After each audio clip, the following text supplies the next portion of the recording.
Hello my wonderful AP students for yet another video, this time teaching about the new topic, energy, momentum, and all of it together in terms of work and energy. Your notebook is out, you're doing a lot of new exploration, it's going to be fun and it's going to be interesting. So, we're going to talk about a new topic that we're starting. I'm going to give you some basic definitions, descriptions, and units. This is going to serve you well over the Thanksgiving break. So you're going to watch this, and you're going to come in prepared, ready to rock and roll on these topics. So the new idea. Let's talk about work. And I don't mean like you're, a Mick job. I mean more about the idea of work is about making something move over a distance with a force. So work equals a force times a distance. Notice I didn't say displacement, however, just distance. So work is making something move over some distance. It does not have a direction, however, so there's no positive or negative. So if you push something one way and I push it back the other way, overall, we did separate works. But combined in the system, it's done no work because there's no displacement. It's measured in a Newton times a meter, which we're now going to call a joule, J. Something you learn a lot in chemistry because you know that chemical reactions when they give off energy are usually measured in joules or calories. So those things are about work. If you think about it, food calories, for example, let me move my body with some force over some distance. They let me change my surroundings by moving air particles through temperature. So it's all about this idea of making work. Now, just to simplify, if pulling something at an angle, work is also the force times distance times cosine of the angle, since only the direction of the force in the motion matters. An example, a box is pulled across a floor horizontally with no friction. The pull is 40 newtons over 10 meters. How much work is done? Oh, okay. I'm pulling horizontally, so my pull's in the same direction as the distance. So force times distance gives me 400 joules. Excellent. If I pull the same amount but at an angle, will the work amount increase or decrease? Well, I'm no longer pulling horizontally, so less of my pull is forward, therefore it's going to decrease. Or we could have even said, as you increase the angle, cosine of theta approaches 0. So therefore, the bigger the angle, the less the work is because cosine theta approaches 0 at 90 degrees. Make sure you understand it. Write this question down and try to answer it for me. A boy pushes on a stationary brick wall with a force of 50 newtons for a time of 15 seconds. How much work did he do on the wall? Ooh. Okay. Pause. Well, I didn't give you a distance here, but it didn't really matter. According to physics, none. The wall did not move. Small asterisk. Technically, he did do a tiny amount of work because the system, which you now define as the guy, the wall, and the earth, did move a small amount. It has to. But since there is so little motion, there is so little work, it approaches 0. But it is a discrete number that's very, very, very tiny. All right, so let's do energy.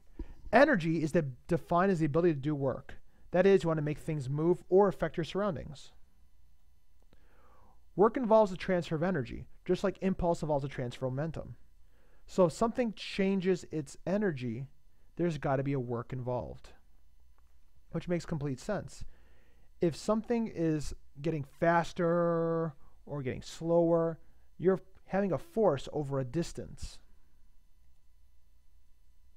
There are lots of forms of energy. Thermal, which is heat, multiple kinetic equations you're going to learn today, gravitational, sound, etc.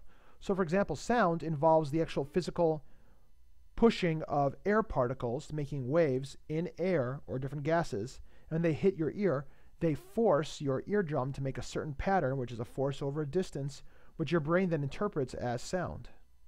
If you have a conical ear implant, the ear implant actually detects that pressure, which is force over a distance, and turns into digital, which is a different form of energy. So electricity is moving electrons over some distance. So it all kind of ties in together, which is pretty neat. So right now you're listening to me over headphones or speakers where magnets are pushing other magnets, creating sound. That distances of those forces is the work done. Now, the work done on a system is equal to change in energy of a system, which means it's non-isolated. Again, if you're doing work on a system, that means you're having an external force on the system, and that means you're changing the energy of a system. So energy systems, just like momentum situations, don't have to be isolated. If they are isolated, there is no work done on a system. Just like if it's an isolated momentum, there's no external force on a system. There's still a force inside the system, just like there's still work inside a system. In an isolated system, you could have energy go from one thing to another, but the total amount remains constant. So now I hope you're wearing some good clothes and you're ready to be smiling, because we're about to meet some energies for now. For a moving center of mass, so the center of mass of these objects is moving. We're going to say there's something called translational, or just basic kinetic energy. We already kind of learned about this a couple days ago. The equation is 1/2 mv squared is the amount of work it has. So if you want to make something speed up, you have to apply work equal to the 1/2 mv squared of how much you want it to change. If you want it to slow down, you have to make work happen, again, equal to 1/2 mv squared of the object. M is mass, v is the linear or forward velocity, and it's always measured in Newton times meters, which is simply called a joule. So we'll say a joule from now on. Next up, for a rotating object, something that's spinning, whether it's an ice skater, the planet Earth, the universe, well, hold on, the solar system. We don't know about the universe is spinning yet. That'd be really awesome. Anything else that's just spinning.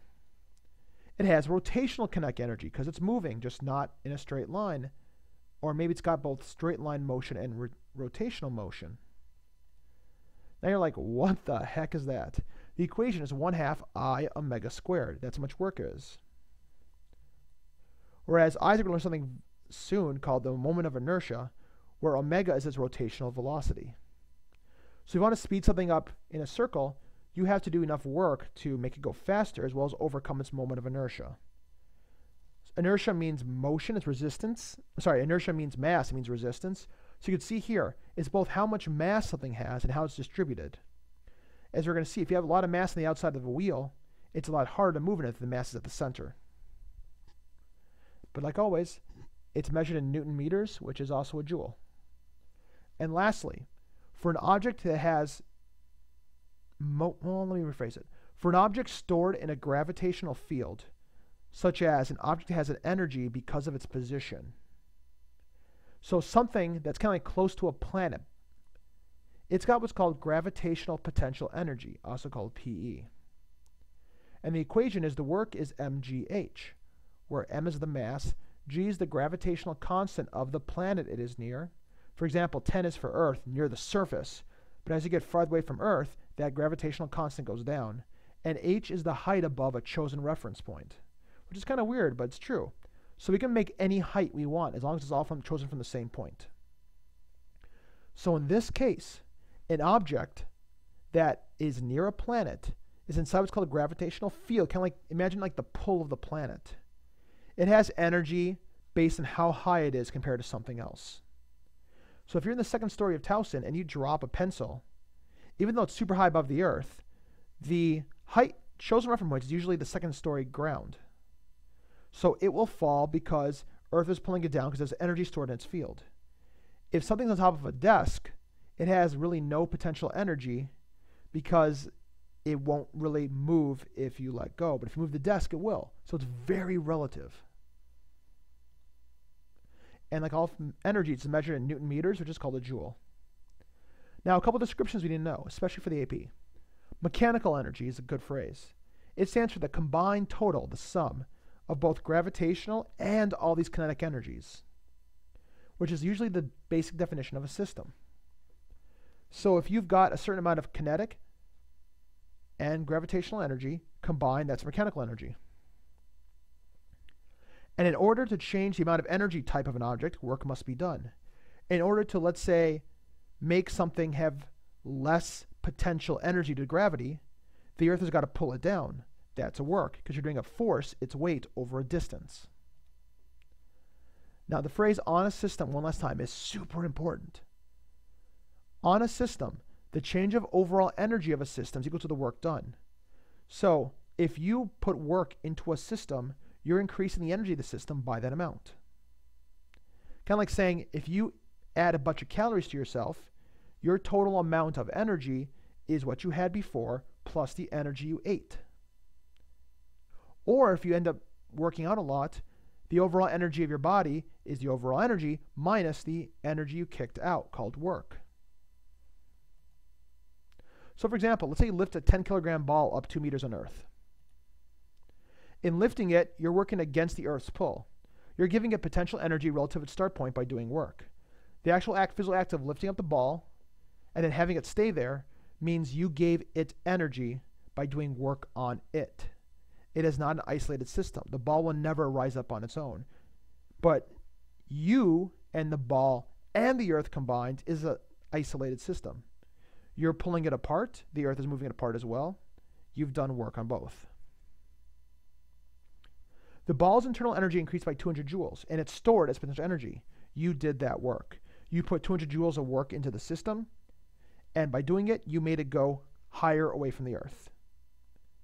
If you did not do that kind of work, it would not move. And those are the basic foundations of the idea of energy.